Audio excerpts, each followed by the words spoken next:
Jesucristo, el Verbo viviente, es el único medio de salvación. Él es el centro del pensamiento de nuestra vida, la fuente y la autoridad de la doctrina.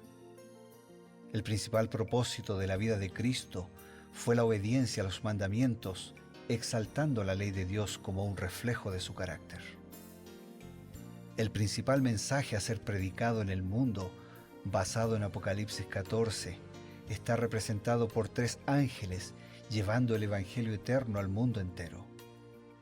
Este mensaje se basa en los encantos inigualables de Cristo y declara que la hora del juicio ha llegado y llama a obedecer los mandamientos de Dios. Mediante su palabra, Dios ha comunicado a los hombres el conocimiento necesario para la salvación. Las Santas Escrituras deben ser aceptadas como dotadas de autoridad absoluta y como revelación infalible de su voluntad. Y aunque el canon de las Escrituras inspiradas está cerrado, el Espíritu Santo continúa iluminando, amonestando y confortando al pueblo de Dios a través del testimonio de Jesús, el Espíritu de profecía. El camino a la vida se traza a través de un camino angosto que debe ser recorrido con confianza en las promesas que Dios dejó a hombres y mujeres fieles que dedicaron sus vidas hasta la muerte por el Evangelio eterno. Los fundadores de la Iglesia soñaron con el día en que la revelación sería una realidad en sus vidas. Miraron con los ojos de la fe a aquel día glorioso cuando finalmente la promesa sería cumplida en la venida magistral de Jesucristo a esta tierra para recompensar a cada uno según sea su obra.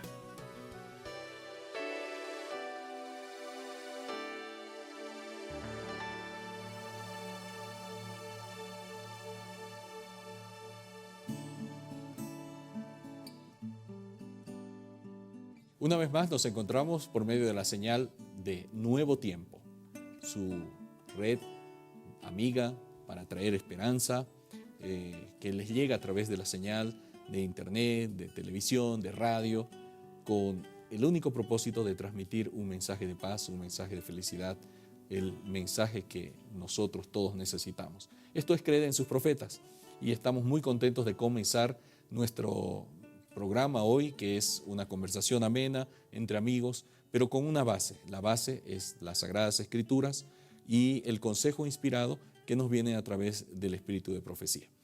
Estamos con el pastor Bruno Razo. Querido pastor, es una alegría tenerlo siempre y, por supuesto, también compartir esos consejos que nos hacen bien a todos, a nosotros y también a nuestros amigos. Claro que sí, sí, por supuesto que es un gusto estar juntos y es un gusto mayor estar juntos alrededor de la palabra de Dios. Hoy, para leer comentarios de Elena de Huay en relación al capítulo 3 del libro de Jueces. En este capítulo, en Jueces capítulo 3, vemos que varias veces se nos menciona que el pueblo de Israel no llegó a expulsar a todos los enemigos.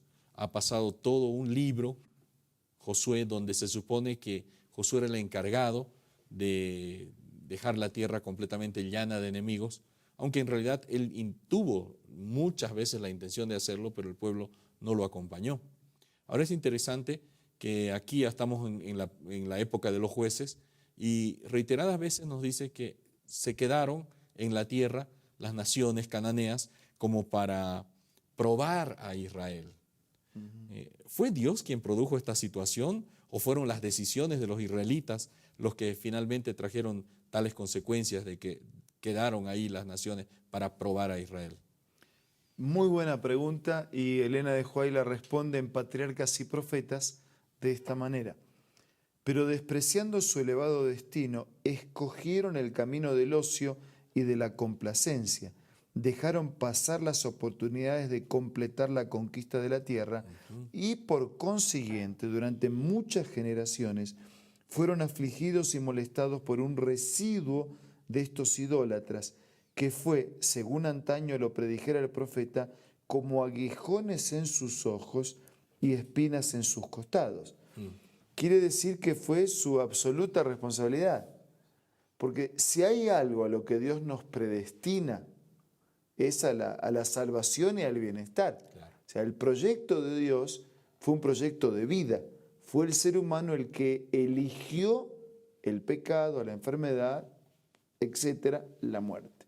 O sea, Dios nos había creado para una vida para siempre. El ser humano eligió morir, eligió el sufrimiento. Y dentro de ahora de este ser humano, ya después de la caída del pecado, el ser humano conserva la característica de elegir. Claro. O sea, Dios invita, Dios sugiere, Dios muestra, Dios apela a la razón, apela al corazón, nos advierte, nos amonesta, nos enseña, nos instruye, pero la elección finalmente es nuestra. Dios les había dado no solamente las oportunidades, pastor, les había dado también los recursos que posibilitaran el conquistar toda la tierra. Sí, les había dado posibilidades, les había dado recursos, les había dado motivaciones, les había dado evidencias de su interés de amarlos, de protegerlos, le había dado anticipos, le había dado primicias. Claro. O sea, digamos que tenían superventajas para decidir quedarse definitivamente con esas bendiciones. Sin embargo, no las aprovecharon. Es triste ver eso en la historia del pueblo de Israel y bueno, no pudieron hacerlo y dice que quedaron como aguijones, ¿no? Que los molestaron por el resto de su historia. Claro, o sea, lo que no conquistaron y el haber permitido que algunas cuestiones, algunos idólatras y algunas cuestiones de idolatría hicieran parte de su vida diaria, era como el dolor que los acompañaba siempre. Sin duda. Ahora, en la Biblia varias veces se repite que, bueno, por lo menos en este capítulo, que la tierra fue contaminada con sangre. ¿Será que Elena White dice algo al respecto? Sí, ella dice lo siguiente: los israelitas se mezclaron con las gentes y aprendieron sus obras. Se aliaron en matrimonio con los cananeos y la idolatría se difundió como una plaga por todos los ámbitos de la tierra. Sirvieron a sus ídolos, los cuales les fueron por ruina, y sacrificaron sus hijos y sus hijas a los demonios. Y la tierra fue contaminada con sangre. Encendióse por tanto el furor de Jehová sobre su pueblo y abominó su heredad. Entonces, es que Jesús iba a orar después, ¿no? Te ruego no que los quites del mundo, sino que los guardes del mal. Claro. No hay problema que nosotros nos vinculemos con el mundo sucio como está.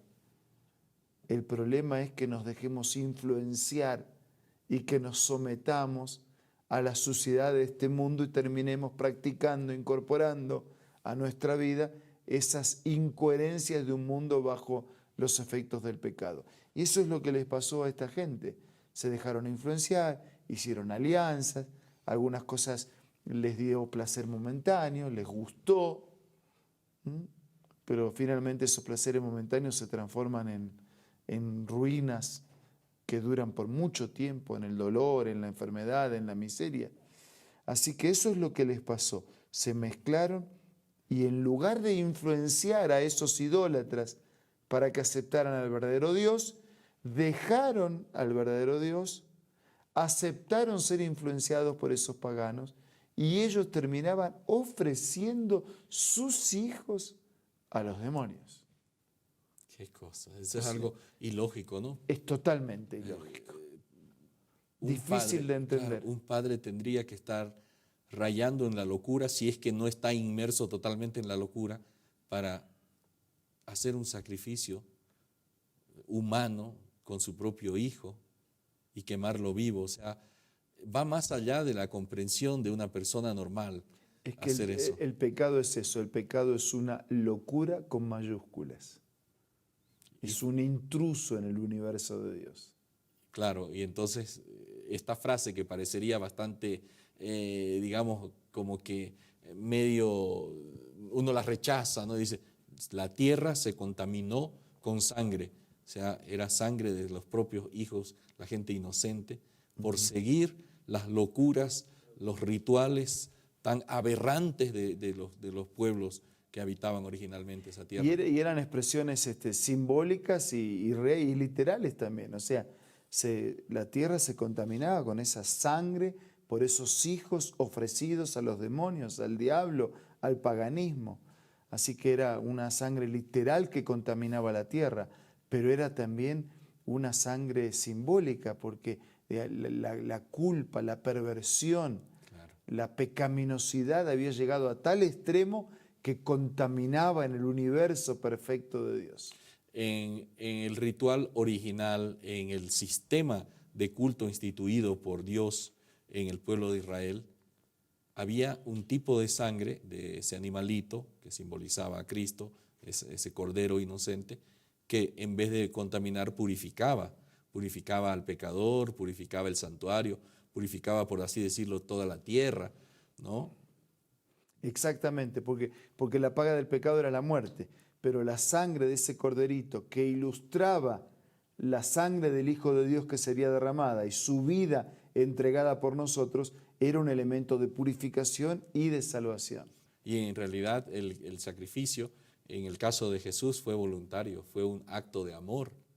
Incluso en el único momento en que Dios pide, entre comillas, un sacrificio, que era simplemente para probar la fidelidad, como es el caso de Abraham, en Patriarcas y Profetas vimos anteriormente una cita interesante donde el muchacho, Isaac, conversa con su padre le explica y él acepta un sacrificio voluntario por amor, ¿no? En cambio, estas pobres criaturas, ¿qué sabían?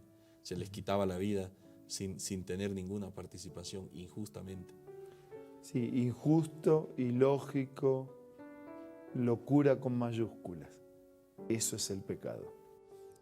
Es peligroso el pecado, amigos. Mientras meditamos en esto, recibimos un consejo y enseguida volvemos. Hola, hoy vamos a leer una cita acerca de la verdadera educación.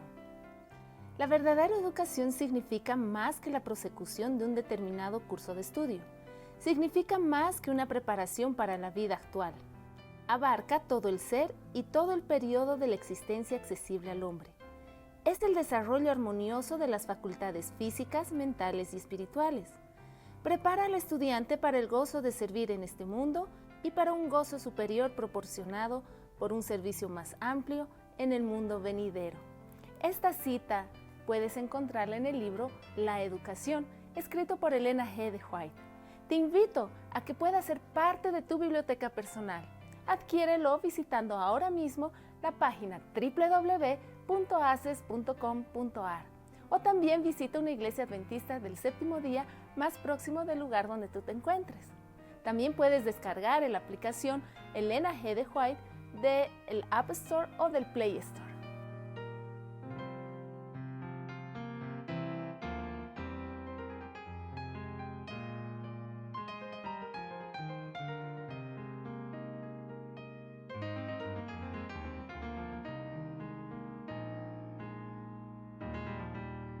Gracias, amigos, por continuar con nosotros. Estamos aquí para hacer el cierre de nuestro programa con un llamado y también con la oración que siempre necesitamos. Amigos, el pecado como la más cruel enfermedad existen. Negarlo no es sabio. Lo mejor es admitir su existencia, reconocer lo que hayamos pecado delante del Señor, buscar el perdón, resolver las situaciones y vivir una vida en paz. Ahora vamos a hablar con Dios en la oración. Señor, queremos sentir y experimentar la paz del perdón. Por eso te ofrecemos nuestra vida humana y pecaminosa como está y te suplicamos que la limpies y la transformes. Bendícenos a todos, oramos agradecidos en el nombre de Jesús. Amén. Agradecidos también estamos nosotros al Señor, también por ustedes que nos acompañan cada día.